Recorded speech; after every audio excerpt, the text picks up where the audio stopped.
The sequence begins with the numbers 1, 1, 2, 3, 5, 8, 13, 21, 34, and continues indefinitely. Each number is obtained by adding the last two digits together. If we were to take a perfect or golden rectangle, break it down into smaller squares based on Fibonacci's sequence, and divide each with an arc, the patterns begin to take shape. We begin to see Fibonacci's spiral. The spiral in and of itself is insignificant. Its importance is revealed in where we find it. Take, for example, the sunflower. The display of its florets are in perfect spirals of 55, 34, and 21, the sequence of Fibonacci. The fruitlets of the pineapple create the same spiral based on the sequence. The pine cone does the same.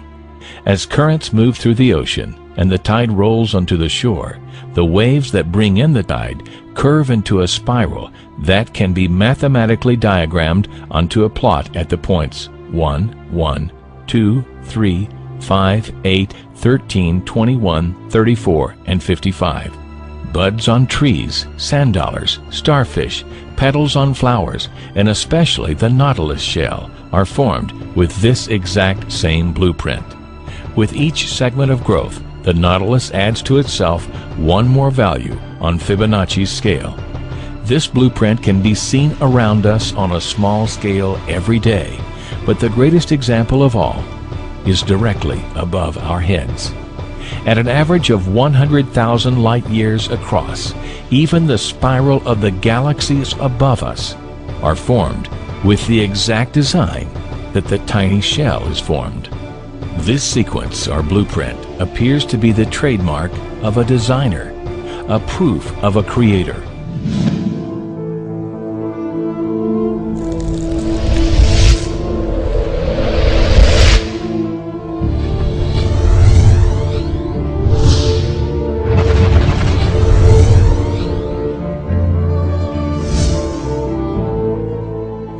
You speak about God.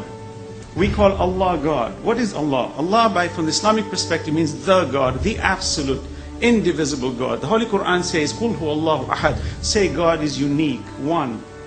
Allahu Samad. God is independent. Nothing depends. He depends on nothing. Everything depends on Him. Lam yalid. He does not beget, nor is He begotten, nor is He born. This absolute God has no frame of reference. Frame of reference implies something that is bound within time, matter, and space. The problem with these arguments is we keep constantly debating on the issue of bringing God to the relative world. The relative world cannot exist without an absolute creator, and that's the argument. You keep arguing on the issue of God in the relative sense. God is not transient. He is the necessary existent. We are the transient existent.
An absolute cannot be defined, but we understand it indirectly, for this relative universe can never exist without an absolute creator.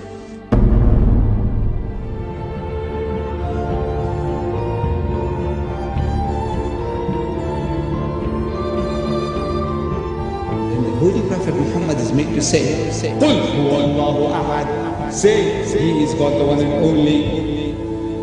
He said, Ahad, one and only. Jesus said, Ikhad, meaning one and only. Moses said, Ikhad, meaning one and only. What is the difference? It's the same word, meaning the same thing.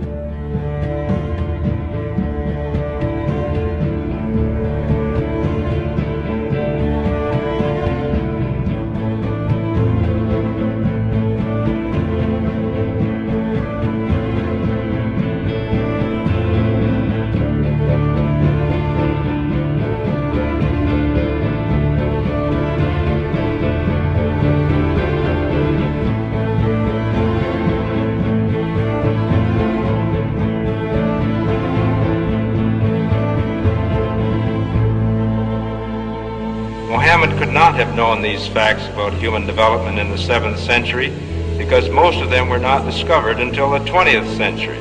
Muslims and others are justified in concluding that these facts could only have been revealed to Muhammad by the one who knows all about us, not only about how we developed, but how we lived and functioned. The unity of these three faiths consists in the unity of God.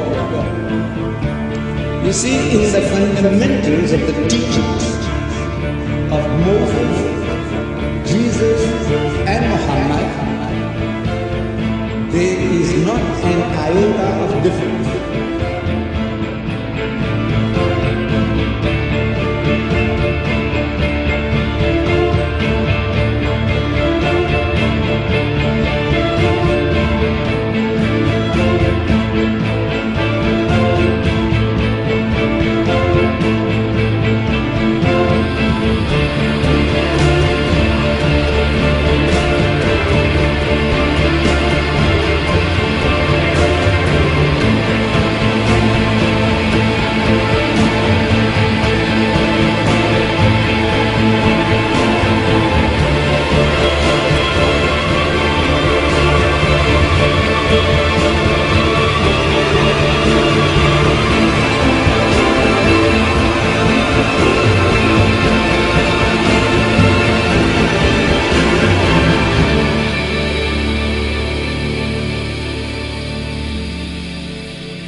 But I have left you a book, revealed by God, the Quran, which is light and guidance.